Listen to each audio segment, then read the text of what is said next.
জয়ন্তী মঙ্গলানি ভদ্রকালী কপালিনী দুর্গা শিবা ক্ষমা ধাত্রী সাহসধা নমস্তুতে মধুকৈটব বিদ্যা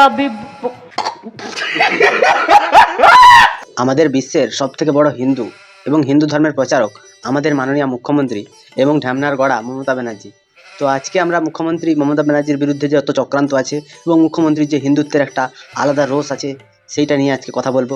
পশ্চিমবঙ্গে কলকাতা তথা বিভিন্ন জেলায় যে জল জমা হয়েছে সেই জমা জল নিয়ে দিদির কী বক্তব্য, মানুষজন যে নৌকা করে করে অফিস যাচ্ছে এবং মেডিসিনের দোকানগুলোতে জল ঢুকে গেছে, বিভিন্নভাবে মানুষ ক্ষতিগ্রস্ত হচ্ছে, 11 জন মানুষের প্রাণ গেছে, এসব নিয়ে আজকে দিদির উদুম ধোলাই হবে। তো চলো ভিডিওটা বেশি না বকে ভাট আজকের ভিডিওটা শুরু করা যাক। হে বাঙালি, হাই বাঙালি, নমস্কার বাঙালি, কেমন আছো তোমরা সবাই? আশা করি অনেক অনেক ভালো আছো। তো আজকের একটা নতুন ভিডিওতে তোমাদের সবাইকে অনেক অনেক স্বাগত। আরে হ্যাঁ ভাই হ্যাঁ। মধুকৈটব বিদ্যা বিধাত্রী বড়দের সব শিকুমার আমার নষ্ট করে দিল। এই সব করে করে আজকে পশ্চিমবঙ্গের মুখ্যমন্ত্রী ইফতার পার্টিতে গিয়ে গিয়ে নিজের মুডটাকে তো খারাপ করেছে। তাছাড়া সবার সামনে আজ পর্যন্ত যতদিন থেকে সে ক্ষমতায় এসছে ততদিন থেকেই তার নিজের বেজ্জতি নিজেই করে চলেছে প্রতিনিয়ত। ক্রমে ক্রমে যত দিন যাচ্ছে মুখ্যমন্ত্রীর বেজ্জতি তত বাড়ছে।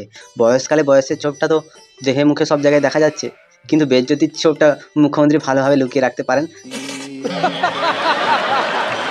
আজকে আমাকে এখন বৃদ্ধাশ্রমে যেতে হবে, সেজন্য আমি চেতনাটা ববিকে নিয়ে যেই দেখলাম আমার 40টা প্রোগ্রাম শেষ হয়ে গেছে, আমি টাইম কেন নষ্ট করবো, ববি কেন কোথায় আছিস? ও যাচ্ছিল উত্তরের দিকে, ওকে ডেকে নিলাম। আমার কথা হচ্ছে যে পশ্চিমবঙ্গে আর কি কোনো নেতা নেই না, পশ্চিমবঙ্গে আর কোনো নেত্রী নেই, বা পশ্চিমবঙ্গে অন্যান্য কোনো মন্ত্রী নেই যে এই ববি হাকিমকেই কলকাতার মেয়র করতে হলো? আর মুখ্যমন্ত্রী পুজো দেখতে যাওয়ার সময় ববি হাকিমকে কেন নেয়? এটা কি হিন্দুদের ধর্মীয় ভাবাবেগে আঘাত নয়? আজকে তোমরা যে ঢ্যামনামি করে একবার মুসলিম হয়ে যাও একবার হিন্দু হয়ে যাও, এগুলো কেন করো? তোমরা যেটা নিজের ধর্মকে সম্মান করো না কেন? তোমাদের রক্তে কি তোমাদের বাবা মাকে শিক্ষা দেয়নি? না তোমাদের রক্তের দোষ আছে যে তোমরা আজ মুসলিম কাল হিন্দু পরশুদিন শিখ তারপরের দিন ইসাই? তোমরা এরকম কেন করো? আর এই ববি হাকিমকে বাঙালির প্রতিটা পুজোতে কেন নিয়ে যেতে হয় সেটাই তো বুঝতে পারি না। এসব ঢ্যামনামিগুলো বন্ধ করা প্রয়োজন আছে, নাহলে পশ্চিমবঙ্গের মানুষের ইজ্জত মান সম্মান সব কিছু নিয়ে এরা খেলবে।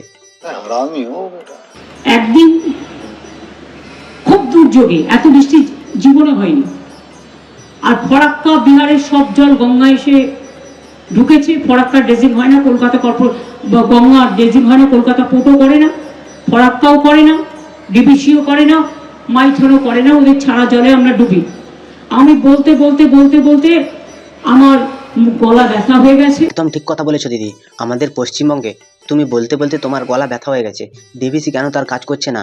তোমার তো মামার ছেলে হয়, তাকে বলো না কিছু একটা করে মোটামুটি পশ্চিমবঙ্গের মানুষকে বাঁচিয়ে দিতে। পশ্চিমবঙ্গের মানুষের ভোট নিয়ে তুমি ক্ষমতায় এসছো, যখনই কোনো রকম কোনো দুর্যোগ হবে তখনই হয় বিজেপির উপরে ঠেলবে, নাহলে সিপিএম, নাহলে ডিভিসি, নাহলে মাইথন। মানে এরা কি ভেবেছে পশ্চিমবঙ্গটাকে? এরা মনে হচ্ছে চুলোয় দিয়ে দেবে একদম। একটা কথা আমি মমতা ব্যানার্জির কাছে জানতে চাই যে পশ্চিমবঙ্গে এই যে বলছে কলকাতা পৌরসভা গঙ্গাতে গেজিং করে না, এটা হয় না সেটা হয় না, পশ্চিমবঙ্গের মুখ্যমন্ত্রী মমতা ব্যানার্জি তিনি তো মানুষের জন্য এত ভাবেন, তিনি তো মানুষের জন্য এত কিছু করেন, বলে মানুষকে তোমরা যদি এই ঝড় বৃষ্টি বাদলার হাত থেকে রক্ষা করতে না পারো তো তোমরা কেমনভাবে মুখ্যমন্ত্রী? একটা কাজ করতে পারো তো, প্রতি বছরে যখন বর্ষাকাল আসবে তখন বুকের ওপরে লাগিয়ে দেবে যে বৃষ্টিটা বিজেপির জন্য হয়েছে, ঝড় বৃষ্টিটা এটা সিপিএমের জন্য হয়েছে, এবং বজ্রবিদ্যুৎ সেটা হচ্ছে কংগ্রেসের জন্য হয়েছে। সব দিক দিয়ে পশ্চিমবঙ্গকে প্রাকৃতিকভাবে নয় কৃত্রিমভাবে ধ্বংস করার চেষ্টা চলছে। এরকম একটা বোর্ড নিজের বুকে লাগিয়ে দিয়ে ঘুরতে থাকো, কারণ পশ্চিমবঙ্গের মানুষ তো বোকা, তাদের যা বোঝাবে তারা তাই বুঝবে। কিছুতেই শুনে না, বড় বড় কথা বলে সব। আর বাংলাটা নৌকার মতো, সব জলটা এসে গঙ্গায় আমাদের বাংলায় পড়ে। বাংলাটা হচ্ছে নৌকার মতো, আর মুখ্যমন্ত্রী মমতা ব্যানার্জি হচ্ছে তার মাঝি। সে মাঝির হচ্ছে দাঁড় ভেঙে গেছে, এবং মাঝি গাঁজা টেনে নিয়েছে প্রচুর। এই মাঝি হচ্ছে বাংলা মদ খেয়ে নিয়েছে প্রচুর, তাই নৌকাটা হেলতে দুলতে দুলতে দুলতে কখন যে ডুবে যাবে তখন পশ্চিমবঙ্গের মানুষ বুঝতে পারবে যে কাকে আমরা ভোট দিয়েছি, কাকে আমরা ক্ষমতায় এনেছি। 300 মিলিমিটার বৃষ্টি যদি হয় রেঞ্জে, আপনি কোথায় আটকাবেন? গঙ্গা তো ভর্তি। বলছি কলকাতা থেকে যদি জলটাকে কালীঘাট হয়ে পাস করে দেওয়া যায়, হয় না? তুমি তো সব পারো, এমন কিছু নেই যে তুমি পারো না।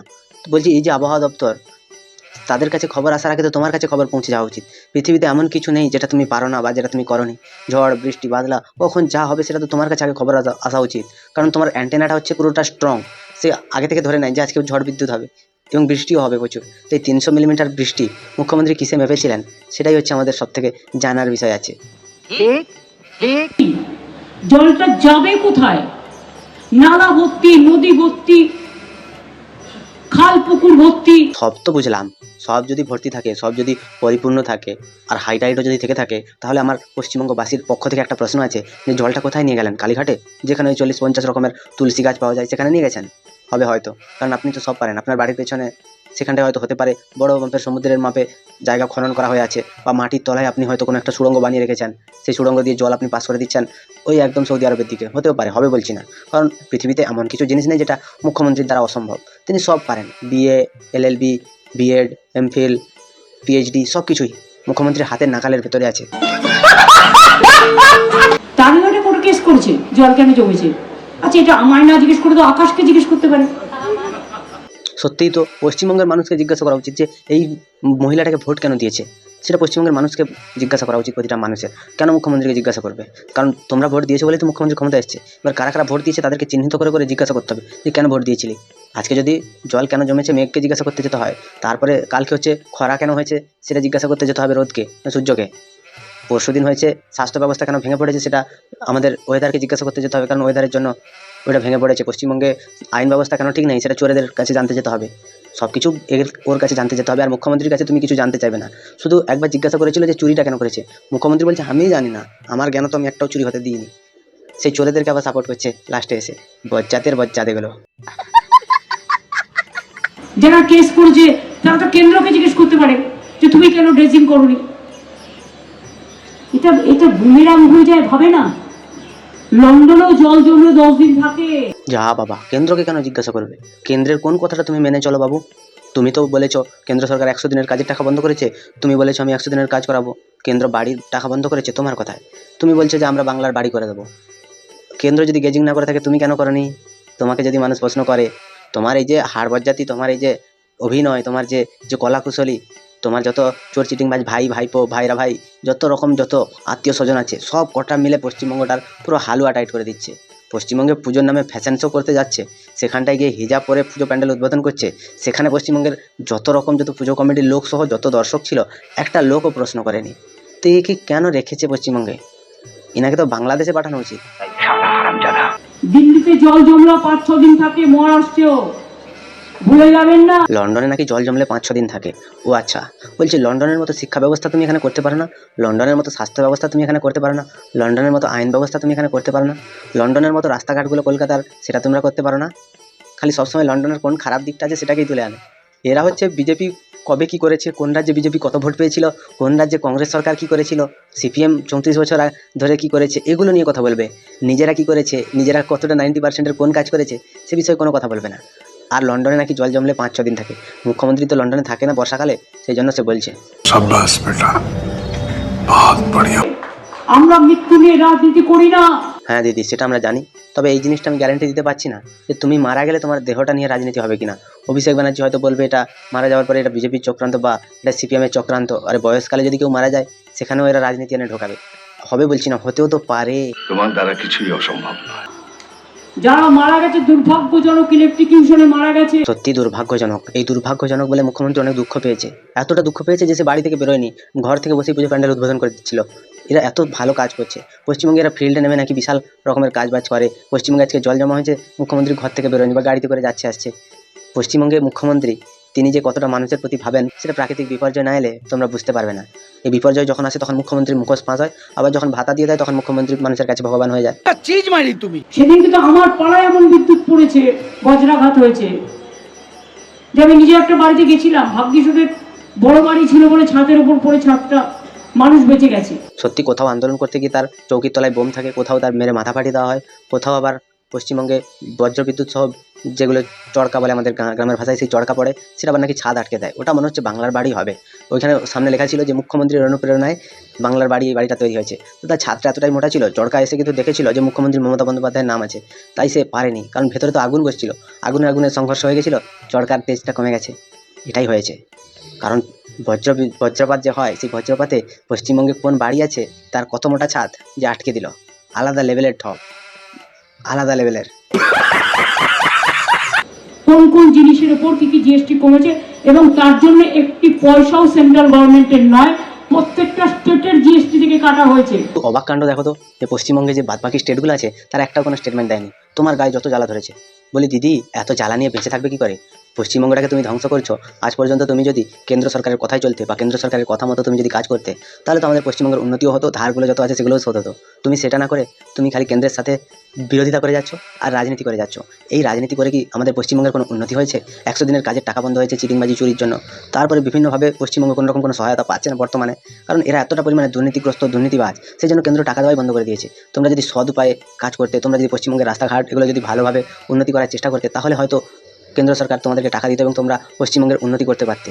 কিন্তু আজকে একটা জিনিস আমাদের দেখে মনে হচ্ছে যে তোমাকে পশ্চিমবঙ্গের মানুষ যে তৃতীয়বারের জন্য নির্বাচিত করে এখানে পাঠিয়েছিল, এটা পশ্চিমবঙ্গের মানুষের সবথেকে বড় ভুল ছিল। তার কারণ হচ্ছে পশ্চিমবঙ্গে তো কোনো উন্নতি হয়নি, যতটা উন্নতি হয়েছিল সব কিছুর অবনতি হয়েছে। শিক্ষা থেকে স্বাস্থ্য সব কিছুতেই তো তুমি চিটিংবাজি আর দালালি করে গেলে। কোথায় উত্তরপ্রদেশে কে মরে গেছিলো বিনা চিকিৎসায়, কোথায় আসামে কে মরেছিল, কোথায় ত্রিপুরায় কে মরেছিল, এই করেই তুমি চালাচ্ছ আর এরকমভাবেই চালিয়ে যাবে। এরপরে যদি তুমি ক্ষমতায় আসো, আমি বলছি পশ্চিমবঙ্গের একটা মানুষ বাঁচবে না, সব কটা পটল তুলবে, দেখে নিও। ঠিকই শুনছো, ভুল কিছু শোনো। 20,000 কোটি টাকা আমাদের রেভিনিউ লস হবে, কিন্তু তাতেও আমি যেখান থেকে জোগাড় করবো। একদম মাথায় গামছাটা বেঁধে হাতে একটা ঝোড়া, ডান হাতে কোদাল নিয়ে সকালবেলায় দিদিমণি কাজে যাবে 100 দিনের কাজে। ওই রকম করে তো দিদিমণিকে ম্যানেজ করতে হবে। পশ্চিমবঙ্গে আর কত কত মানুষের কাছে ভিক্ষা যাবে, কত মাথা নত করবে। পশ্চিমবঙ্গের মাননীয় মুখ্যমন্ত্রী নিজে পাথর ভাঙার কাজ করে মোটামুটি পশ্চিমবঙ্গের জন্য 20,000 কোটি টাকা ম্যানেজ করবেন। এতটা সুন্দরভাবে ইনি কথাগুলো বলেন যে ম্যানেজ করবেন। এরা কীভাবে ম্যানেজ করে জানেন? যে আজকে মিড ডে মিলের বাচ্চাদের মিড ডে মিলের টাকা, সেই টাকা নিয়ে গিয়ে লক্ষ্মীর ভাণ্ডারে দেয়, লক্ষ্মীর ভাণ্ডারের টাকা নিয়ে গিয়ে আশাকর্মীদের পেমেন্ট দেয়, আশাকর্মীদের টাকা নিয়ে সিভিক পুলিশকে পেমেন্ট দেয়। এইরকম ভুলভাল সব কাজ করে। এরা হচ্ছে পৃথিবীর বিশ্ব ঢব্বাজ।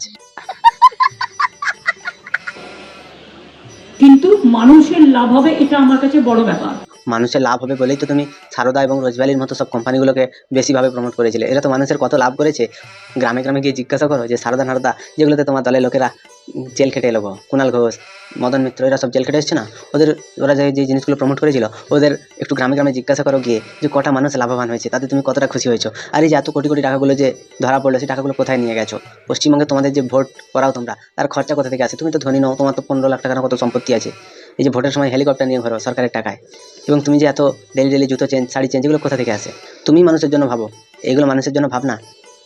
আর নাটক করো না দিদি, তোমার নাটক দেখতে দেখতে পশ্চিমবঙ্গের মানুষ পুরো বোর হয়ে গেছে। এই জালি হিন্দু, এরা হিন্দু মুসলিম সবাইকে শেষ করার জন্য উঠে পড়ে লেগেছে। আজকে পশ্চিমবঙ্গের এই অবস্থার জন্য কারা দায়ী? তোমরা আমায় একটু কমেন্টে জানাও। ভিডিওটা ভালো লাগলে লাইক করো, কমেন্ট করো, শেয়ার করো, সাবস্ক্রাইব করো এবং ভিডিওটা একটা হাইপ করে দিও। সবাই ভালো থেকো, সুস্থ থেকো, সাবধানে থেকো আর দেখতে থাকো বাংলার ফোনে ঘর।